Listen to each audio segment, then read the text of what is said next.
নমস্কার, cooking with আশা চ্যানেলে তোমাদেরকে স্বাগত। আজকে আমি তোমাদেরকে আমার ছেলের স্কুলের টিফিনে পাস্তা বানাবো, সেটাই কেমন করে করি দেখাবো। তার জন্য দেখো আমি এই যে পাস্তা নিয়ে নিয়েছি, আমি এইরকম টাইপের পাস্তা নিয়েছি।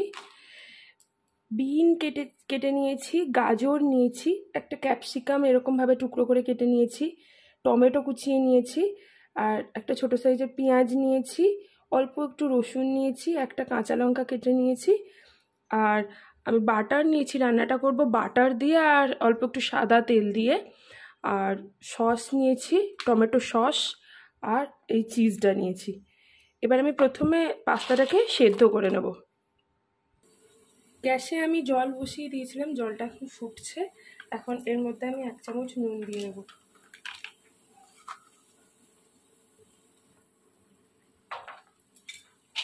এটা এখন পাস্তাগুলো দিয়ে দেবো।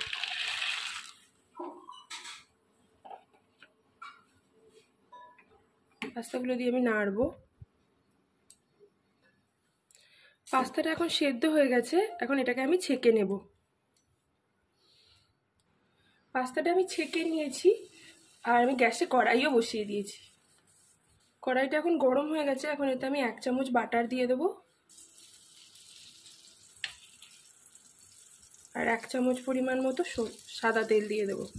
এতে কি হয়, তাতে বাটারটা পুড়ে যায় না, শুধুমাত্র বাটার দিলে কিন্তু বাটারটা পুড়ে যায়।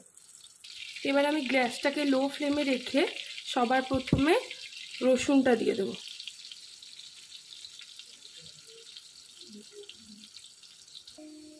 রসুনটা হালকা কালার চলে আসলে আমি কাঁচা লঙ্কাগুলো দিয়ে দেবো। কাঁচা লঙ্কাটা হালকা ভাজা ভাজা হলে পেঁয়াজ কুচিগুলো দিয়ে দেবো।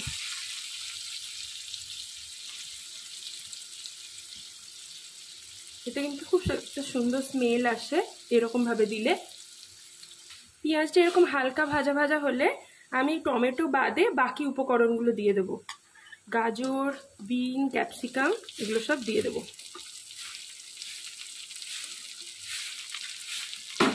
এগুলো দেওয়ার পর এইগুলোর আন্দাজে আমি একটুখানি নুন দিয়ে দেবো।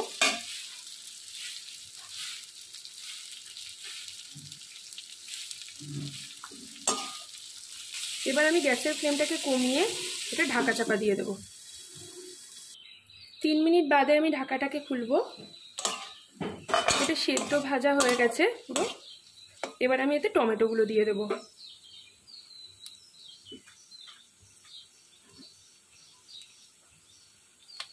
টমেটোগুলো দিয়ে নেড়ে চেড়ে আবার আমি 1 মিনিটের জন্য এটা ঢাকা দিয়ে দেবো। 1 মিনিট বাদে আমি ঢাকাটা খুলবো। এখন কিন্তু টমেটোটা সেদ্ধ হয়ে গেছে। এখন এতে আমি টমেটো সস দিয়ে দেবো।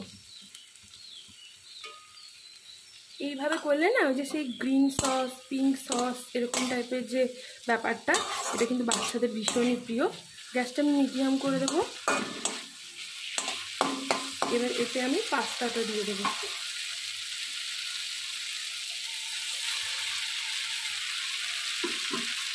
পাস্তাটা দিয়ে আমি এতে একটু গোলমরিচের গুঁড়ো দিয়ে দেবো, এটা তোমাদেরকে বলতে ভুলে গেছিলাম। অল্প একটু গোলমরিচের গুঁড়ো দিয়ে দেবো, আর একটু আন্দাজ মতো নুন দিয়ে দেবো। দিয়ে এবার এটাকে জাস্ট একটু মিশিয়ে দিলেই হয়ে যাবে। এটা নেড়ে চেড়ে মিশিয়ে দেওয়ার পর আমি একটু চিজ এর মধ্যে গ্রেট করে দিয়ে দেবো।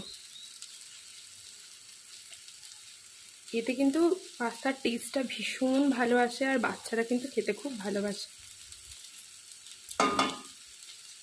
এবার আমি একটু ঢাকা দিয়ে দেবো।